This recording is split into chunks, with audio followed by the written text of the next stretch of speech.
Hi hello ಎಲ್ಲರಿಗೂ ನಮಸ್ಕಾರ. Welcome to my YouTube channel ಕನ್ನಡತಿಯ ಕಥಾಸುಧ. ನಾನು ನಿಮ್ಮ ರೂಪ ಕನ್ನಡತೆ. ದಯಮಾಡಿ ಸಬ್ಸ್ಕ್ರೈಬ್ ಮಾಡಿ, ಲೈಕ್ ಮಾಡಿ, ಕಮೆಂಟ್ ಮಾಡಿ, ಇತರರಿಗೂ ಶೇರ್ ಮಾಡಿ. ಪ್ರೇಮ ಸಂಗಮ ಭಾಗ 30. ಆರ್ಯನ ಅಮ್ಮನಾಗಿ ಕೇಳ್ತಾ ಇದ್ದೀನಿ, ಅವನಿಗೆ ಇರೋ ಆರೋಗ್ಯ ಸಮಸ್ಯೆ ಏನು? ಅವನು ಯಾಕೆ ಯಾವಾಗಲೂ ಟ್ಯಾಬ್ಲೆಟ್ ತಗೋಬೇಕು? ಅವನು ಅಮ್ಮ ಏನಾಗಿ ಸತ್ತಿದ್ದು? ನನಗೆ ಎಲ್ಲ ಪ್ರಶ್ನೆಗೆ ಉತ್ತರ ಬೇಕು. ಇದನ್ನು ಆರ್ಯನ ಅಮ್ಮ ಆಗಿ ಕೇಳ್ತಾ ಇದ್ದೀನಿ, ನೀವು ಅವನ ಅಪ್ಪ ಆಗಿ ಉತ್ತರ ಕೊಡಿ ಎಂದು ಹಾಸಿಗೆ ಮೇಲೆ ಕುಳಿತವಳು, ನನಗೆ ನೆನಪಿನ ಶಕ್ತಿ ತುಂಬ ಚೆನ್ನಾಗಿದೆ. ಬೆಳಗ್ಗೆ ನೀವು ಹೇಳಿದ ಮಾತು ಸಹ ಎಂದು ಕುಳಿತಾಗ ಅವಳ ದಿಟ್ಟತನ ನೋಡಿ ಫೈಲ್ ಒಂದು ತಂದು ಅವಳ ಕೈಗಿತ್ತ ವಿಷ್ಣು. ನಾನೇನು MBBS ಓದಿಲ್ಲ, ಬಾಯ್ಬಿಟ್ಟು ಹೇಳಿ ಎಂದಳು ಫೈ ಮೇಲೆ ಕಣ್ಣಾಡಿಸುತ್ತಲೇ. ಓ ಹೌದಾ ಎಂದು ಹಾಗೇ ಅವಳ ಮುಂದೆಯೇ ಬಟ್ಟೆ ಬದಲಿಸಿದವ ಅವನ ಅಮ್ಮ ಗಮ್ಯ ವಿಷ್ಣುವರ್ಧನ್ ಎಂದ ಅವಳನ್ನೇ ದಿಟ್ಟಿಸುತ್ತ. ಅವನ ಹೆಸರಿನ ಮುಂದೆ ತನ್ನ ಗಂಡನ ಹೆಸರು ಸೇರಿದ್ದೆ ನೋಡಿ ಕಣ್ಣು ರೆಪ್ಪೆ ತಗ್ಗಿಸಿದ್ಲು ಆರು. ಆರ್ಯನ್ನು ಪುಟ್ಟು ಮಗು ಆಗಿದ್ದಾಗ ಗಮ್ಯ ಸೂಸೈಡ್ ಮಾಡಿಕೊಳ್ಳೋದಕ್ಕೆ ಟ್ರೈ ಮಾಡಿಕೊಂಡ್ಲು. ಆಗ ನನ್ನ ಮಗನಿಗೂ ಪಾಯ್ಸನ್ ಕೊಟ್ಟಿದ್ಲು. ಆವಾಗ ನಾನು ತುಂಬ ಕಷ್ಟಪಟ್ಟು ನನ್ನ ಮಗನನ್ನು ಉಳಿಸ್ಕೊಂಡಿದ್ದೀನಿ. ಇಷ್ಟು ನೀ ತಿಳ್ಕೊಬೇಕಾಗಿರೋದು. ಅವನಿಗೆ ಕಿಡ್ನಿ ಹಾರ್ಟ್ ಸ್ವಲ್ಪ ಡ್ಯಾಮೇಜ್ ಆಗಿದೆ, ಆಪರೇಷನ್ ಮಾಡಿಸ್ಬೇಕು. ಆದರೆ ಅವನದು ಪುಟ್ಟ ದೇಹ, ಅದಕ್ಕೆ ಇನ್ನೂ ಸ್ವಲ್ಪ ವರ್ಷ ಜೋಪಾನ ಮಾಡಬೇಕು ಅಂದಿದ್ದಾರೆ.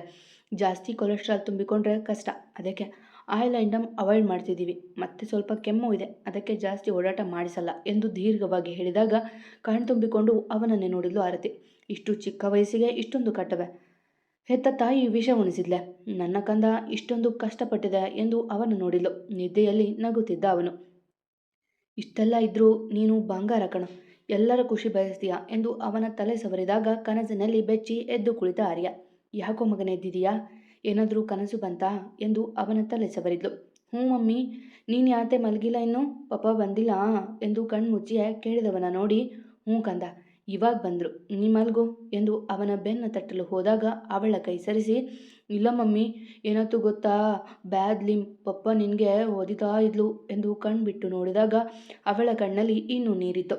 ಹಾಗೆ ಅವಳು ಅಳುತ್ತಿರುವ ಗುರುತು ಕಾಣಿಸಿದ್ದೆ ಅಮ್ಮನಿಂದ ದೂರ ಸರಿದು ಅಪ್ಪನ ಕಡೆಗೆ ತಿರುಗಿ, ಮಮ್ಮಿ ಯಾಕೆ ಅಳ್ತಿದ್ದಾರೆ ಪಪ್ಪ ಎಂದ ಆರ್ಯ ಗುರಾಯಿಸುತ್ತ.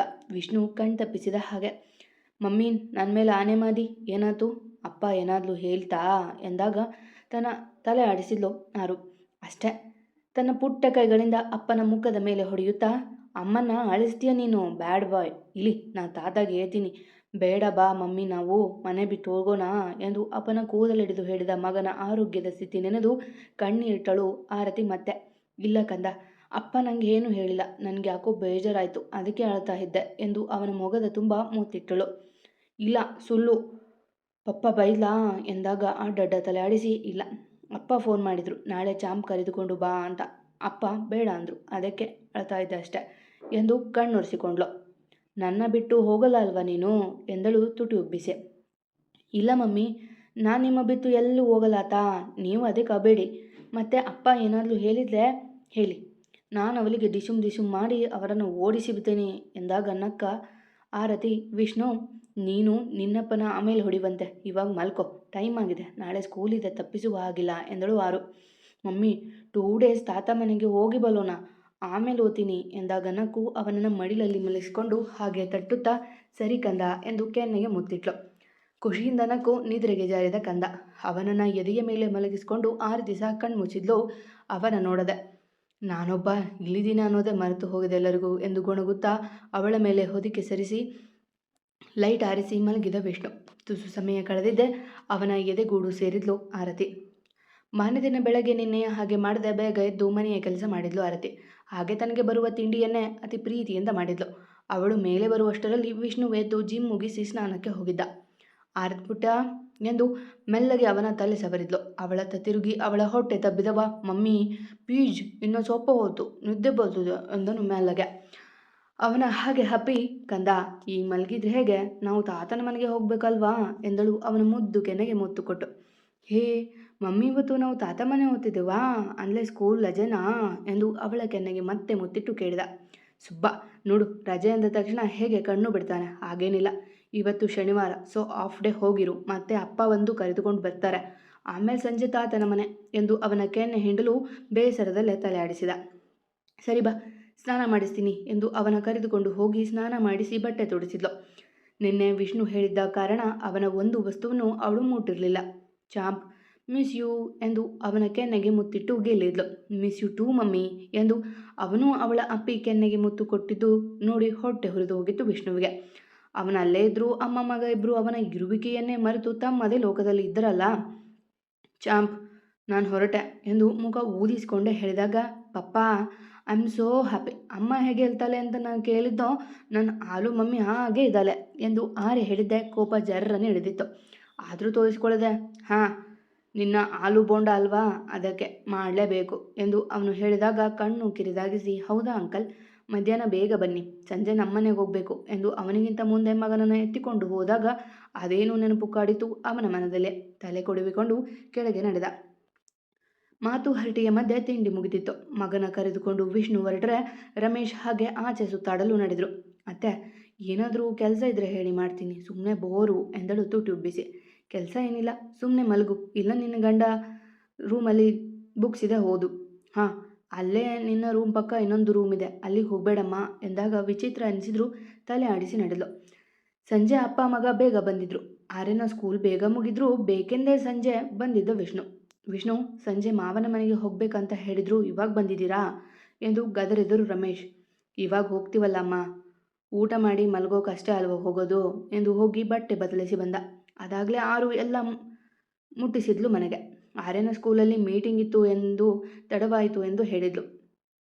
ಮಮ್ಮಿ, ನಾವೆಷ್ಟು ದಿನ ಇರ್ತೀವಲ್ಲಿ ಎಂದು ಕೇಳಿದ ಮಗನ ನೋಡಿ, ಆರ್ಯ, ಅಪ್ಪ ನೀವು ಸಂಜೆ ತನಕ ಎಲ್ಲಿಗೆ ಹೋಗಿದ್ರಿ ಎಂದಳು ಮಗನ ಮುದ್ದಿಸುತ್ತಾ.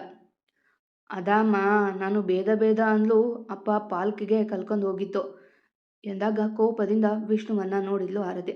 ಅದು ನನಗೆ ಸ್ವಲ್ಪ ಫ್ರೆಶ್ ಏರ್ ಬೇಕಿತ್ತು, ಅದಕ್ಕೆ ಎಂದು ಮಾತು ಬದಲಿಸಲು ನೋಡಿದಾಗ, ನೋಡಿ ವಿಷ್ಣು, ನಾನು ನಿಮ್ಮ ಮನೆಯಲ್ಲಿ ಅತ್ತೆ ಮಾವನ ಜೊತೆ ಚೆನ್ನಾಗೇ ಇದ್ದೀನಿ. ಆರ್ಯ ನನ್ನ ಮಗ, ಅದರ ಬಗ್ಗೆ ಬೇರೆ ಮಾತಿಲ್ಲ. ಹಾಗೆ ನೀವು ನನ್ನ ಅಪ್ಪ ಅಮ್ಮನ ಜೊತೆ ಚೆನ್ನಾಗಿದ್ದರೆ ಒಳ್ಳೆಯದು ಎಂದು ಮೂತಿ ತಿರುವಿದ್ಲು. ಅಪ್ಪ, ಮೊದಲೆಲ್ಲ ಮಾತಾಡೋಕ್ಕೆ ಬರ್ತಿರ್ಲಿಲ್ಲ ಇವಳಿಗೆ, ನನಗೆ ಆವಾಜ್ ಆಗ್ತಾಳೆ ಎಂದುಕೊಂಡು ಕಾರ್ ಅವರ ಮನೆ ಮುಂದೆ ನಿಲ್ಲಿಸಿದಾಗ ಓಡಿ ಬಂದ ಆರ್ಯ. ತಾತ, ಅಜ್ಜಿ, ನಾವು ಬಂದ್ವಿ ಎಂದು ಕೂಗಿದಾಗ ಕೈಯಲ್ಲಿ ಆರತಿ ತಟ್ಟೆ ಹಿಡಿದು ಬಂದರು ಮಂಗಳ. ಅಲ್ಲಿ ನಿಲ್ಲಿ ಕಂದ, ಮೊದಲ ಬಾರಿ ನಮ್ಮ ಮನೆಗೆ ಬರ್ತಿದೀಯಾ ಎಂದು ನಕ್ಕು ಅವರಿಗೆ ಆರತಿ ಎತ್ತಿ ಒಳಗೆ ಕರೆದುಕೊಂಡ್ರು. ಅಳಿಯಂದ್ರೆ ಲೇಟ್ ಆಗಿದೆ, ಊಟ ಮುಗಿಸಿ ಆಮೇಲೆ ಮಾತಾಡೋಣ ಎಂದು ನೇರವಾಗಿ ಊಟಕ್ಕೆ ಕರೆತಂದರು ಗಿರೀಶ್ ಅವರು. ಎಲ್ಲ ಹಾಗೆ ಊಟ ಮಾಡುತ್ತಿದ್ರು. ಮಂಗಳ ಅವರು ಕಣ್ಣಲ್ಲೇ ಮಗಳನ್ನ ಅಳೆದು ಏನೂ ಆಗಿಲ್ಲ ಎಂದು ಮಗಳಿಗೆ ಕೇಳಿದರು ಕಿವಿಯಲ್ಲೇ. ಅಮ್ಮ, ನಾನಲ್ಲಿಗೆ ಹೋಗಿರೋದು ಆರ್ಯನ ಅಮ್ಮ ಆಗಿ ಎಂದು ಹೇಳಿದಾಗ ನಿರಾಶೆ ಕಾಡಿತ್ತು ಅವರಿಗೆ. ಇವರ ಮಾತುಗಳ ಸೂಕ್ಷ್ಮ ಅರಿತ ಗಿರೀಶ್ ಅವರು ಸಹ ಏನೋ ಉಪಾಯ ಮಾಡಿದ್ರು ಮನದಲ್ಲೇ. ಇರುವ ಒಂದು ಮಗಳು ಸಂಸಾರ ಹಾಳು ಮಾಡಿಕೊಳ್ಬಾರ್ದು ಎಂಬ ಯೋಚನೆ ಅವರಿಗೆ. ಅತ್ತೆ, ಅಡುಗೆ ಚೆನ್ನಾಗಿತ್ತು ಎಂದ ವಿಷ್ಣು ಕೈ ತೊಳೆದು ಮೇಲೇಳುತ್ತಾ.